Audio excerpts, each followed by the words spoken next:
Yani ne kadar yüreğiniz dayanacak bilmiyorum ama dikkatli konuşacağım Samet. Gerçekten burada hıçkıra hıçkıra ağladık. İnsanlar ağlıyor. Hala binlerce kişi hapishanenin çevresinde bekliyor. Benim yanıma bir anda onlarca kişi geldi. Telefonlarından yakınlarının fotoğrafını gösteriyorlar. Kimi çocuğunun, kimi babasının, işte kimi amcasının fotoğrafını gösteriyor. Buradaydı, buradaydı, bulamıyoruz diyorlar. Hala kayıplarını arayan insanlar var. Şimdi teknik imkanlar el verdiği sürece bu yayını yürüteceğiz.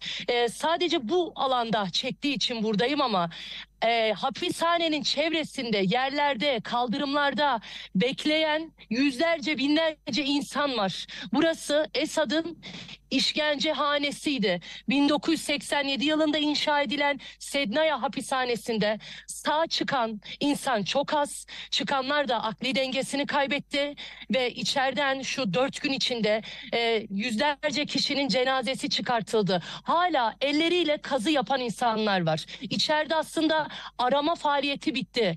Şimdi ama hapishanenin içinde dışında hala elleriyle yerin altını kazıyıp bir alan bulmaya çalışanlar var. Çünkü binlerce kişi hala kayıp.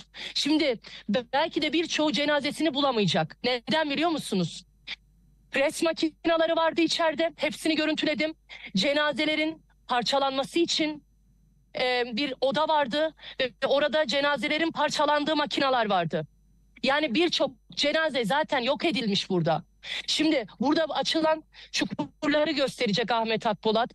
Altında, bu hapishanenin altında 3-4 kat gizli bölmenin olduğu zaten biliniyordu. Günlerce yerin altını kazıdılar. Bakın her bir noktada zaten bu delikler, bu çukurlar var. İçeriye doğru, aşağıya doğru inmeye çalışanlar oldu. Ve zaten yerin 3-4 kat altından artık tanınmaz haldeki cenazeler çıkartılmıştı. Ama bakın hala bir sürü insan var hapishanenin içinde dolaşan. Kadınları gördük, ağlıyorlar. İşte 2012 yılında en son oğlunu gören bir kadın koş koş geziyordu. Dedim ki hani burada arama bitmiş, bulabilecek misin? Bir umut, ben geldim bakıyorum diyor. Bir sürü insan var aslında. Şimdi çok büyük bir alan burası.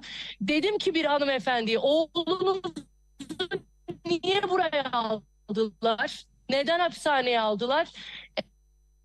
Esad'ı rejime karşıydı. Muhalifti. Muhalif olduğu için bu hapishaneye gelip de yani ziyaret yapılamıyor biliyorsunuz. Şimdi ağır ağır gideceğiz. Teknik sıkıntıdan dolayı internet sıkıntısı var. Şimdi burada koğuşlar var. Çok büyük. Kaybolursunuz içinde. Ahmet'le beraber bir yerden girdik. Yani labirent gibi. İnanılmaz. Korkunç. Çok ağır bir koku var. Cenazelerin parçalandığı, yok edildiği bir odaya girdik. Yani kelimelerin bittiği anda orası. Şimdi ilerleyeceğiz şöyle. Koğuşları göstereceğiz sizlere. Burada mesela burası bir koğuş. Şimdi bu koğuşta yani 40-50 kişi yaşıyordu içeride. Bir yer yatağı bile yok. Anlatabiliyor muyum size? Soğuk betonun üzerinde insanlar buz gibi bu koğuşta, rutubetin içinde, çok ağır kokunun içinde yıllarca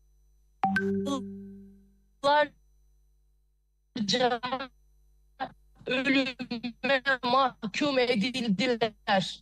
İşte koğuşlar bir yer yatağı, bir yer süngeri. 80 yılından bu yana rejim muhalifleri, gazeteciler, insan hakları aktivistleri ve sıradan vatandaşların cezalandırılmak için inşa edilen, 87 yılından bu yana insanları işkenceyle öldüren bir hapishane burası. Bakın yan yana koğuşlar var. Hala insanları görüyorsunuz. Giriyorlar.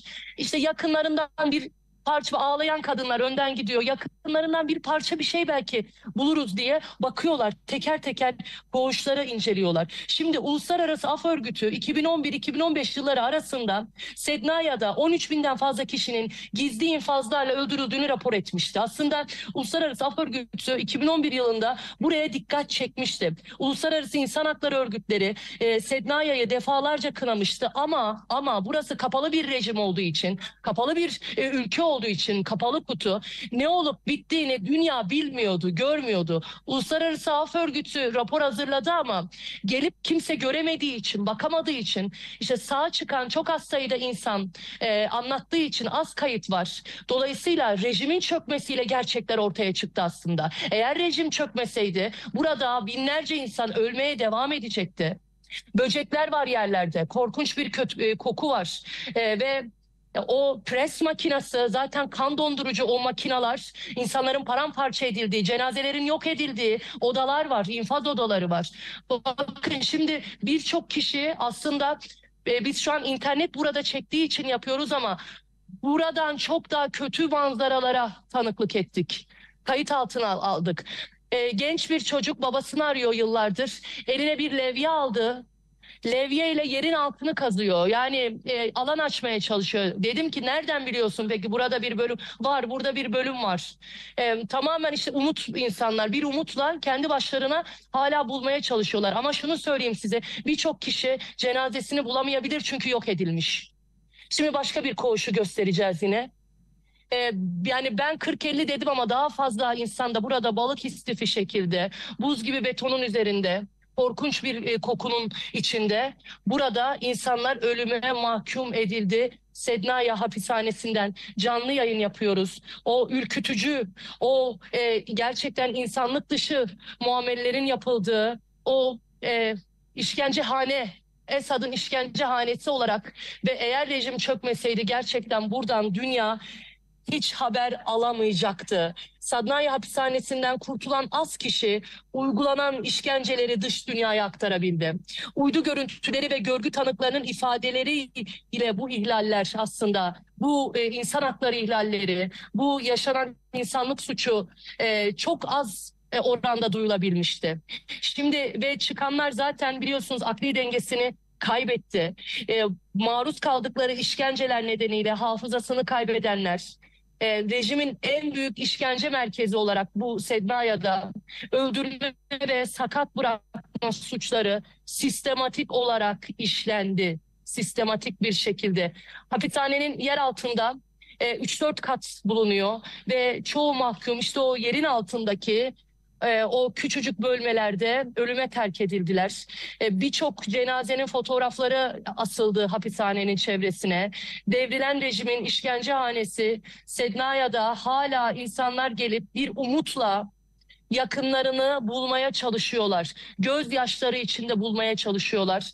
Ve ulaşamayacağı yani buradaki bazı hala işte Suriye'deki yetkililer var. Suriye Kızılay'ı insanlar burada bir yani yetkiliye de ulaşamıyorlar şu an. Evet HTŞ mensupları var ama şu söyleniyor hani arama bitti. Şimdi nasıl aslında o arama son günlerde hızlanmıştı? Bu hapishanedeki gardiyanlar bulup getirildi, bazı gardiyanlar. Onlar yol gösterdi. Yani bakın şimdi başka bir koğuşun içine daha girdik. Yine gerçekten o kadar kötü bir manzara var ki, o kadar kötü korkunç bir koku var ki burada Sednaya hapishanesinden yayınımızı gerçekleştiriyoruz ve buraya girip de kaybolmamak imkansız. Burada ne vardı? Evet, burada da tuvaletler var. Şimdi koridorun sonuna doğru gidelim. Şöyle hala bakın gelip de bakanlar var. Gözyaşları içinde. Yani buraya gelip de gerçekten ağlamamak, kendini insanlar o kadar kötü hissediyorsunuz ki burada. Yani ki çevremizdeki bakın o kadar bakımsız bir hapishane işte çok uzun yıllardır bu Sednaya'daki durumun aslında dünya yani haberdar olamadı buradan. İşte şimdi gerçeklerin ortaya çıkmasıyla yani rejimin çökmesiyle, hapishanelerin boşaltılmasıyla Sednaya'daki durum da bütün dünyanın gözünün önüne serilmiş oldu. Buraya dair anlatacak çok şey var. Şimdi koğuşları bir yandan göstermeye devam ederken koridorun sonuna doğru çıkacağız. Çok büyük 2 binadan oluşuyor aslında burası Sednaya hapishanesi. Bu 2 binada da aynı bu kötü manzara var. Şimdi burada Sednaya hapishanesinden arama çalışmalarının tabii hala devam etmesini istiyor insanlar. O bölümü size gösteremiyorum ama hapishanenin hemen arka tarafında İnsanlar işte yerde, koridorlarda bakın gezinenler var. Yani sürekli bir bölme açılıyor. Sürekli bir merdivenler, başka bir koridor, başka bir bölme. İnanılmaz karışık. Labirent gibi burası içerisi. Dolayısıyla bakar mısınız yani manzaraya? Korkunç bir vaziyette. Böcekler var yerlerde. Bakın Ahmet sen istersen girme ben gireyim şöyle. Bakın hep böyle kırılmış duvarlar, yerde delikleri görüyoruz. Buradan başka bir yere gidiliyor. Dolayısıyla buradaki görevlilerin aslında sadece bildiği yerler vardı. İşte bazı gardiyanlar burada yol gösterdiler.